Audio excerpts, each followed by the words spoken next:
I kind of want to Yes. show pictures of what settler colonialism looks like and what the occupation looks like. So this Mm. is for our watch. Our That's me against the apartheid wall. So it's really important to also know our language and to know these Mm. keywords, right? And apartheid means, like this idea of like we have no right to citizenship or right back to Palestine. They this wall separates between the West Bank and now the occupied land of Israel.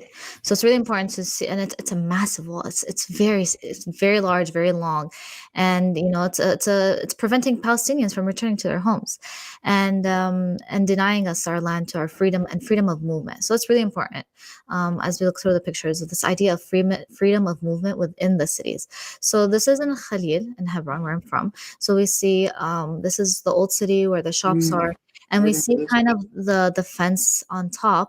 Um, so a lot of the settlers live around these areas, and the settlers, especially in where I'm from, they're one of like just the worst kind of people.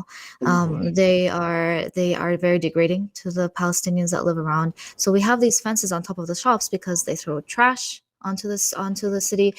These are stores that merchants have, like just random stores. Like it can be a coffee shop, it can be a sewing shop.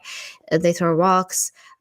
So they have to protect themselves. So they have these fences, and a lot of times, when you walk by, this one it was pretty clean, but a lot of times you walk and you just see on top of you all the trash and all the rocks. And when you walk amongst them in the streets, they can shove you. They can, I've been in situations where, they just like scream at you, you can't walk here. And it's a street. Like they tell you, you're a Palestinian, you're a Muslim, you can't walk here.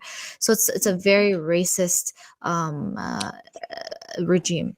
This is really important to know. This is basically the human cages in daily life of anyone in the West Bank. So these are checkpoints, and they're all across the city. So in Khalid especially, if you're walking, like kids going to school will have to pass through these. Everybody has to be carrying their ID. When I go, I have to be carrying my passport at all times.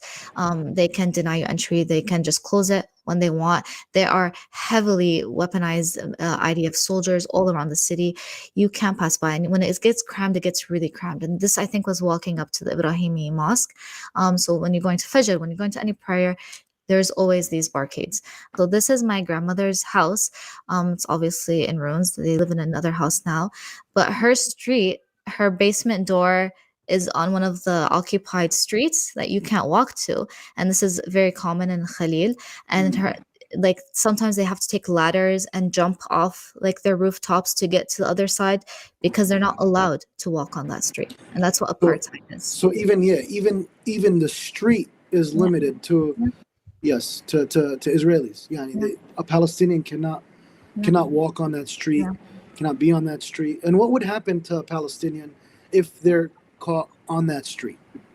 Oh, persecution, like that's no question. And that's really important to know that people living in the West Bank are not living um freely and happily. As we said, Janine, there's always something, and Al Khalil, there's always something happening. There's always, you get news that someone is, they randomly came in the middle of the night and took him, or, there's always clashes happening. The settlers will throw rocks.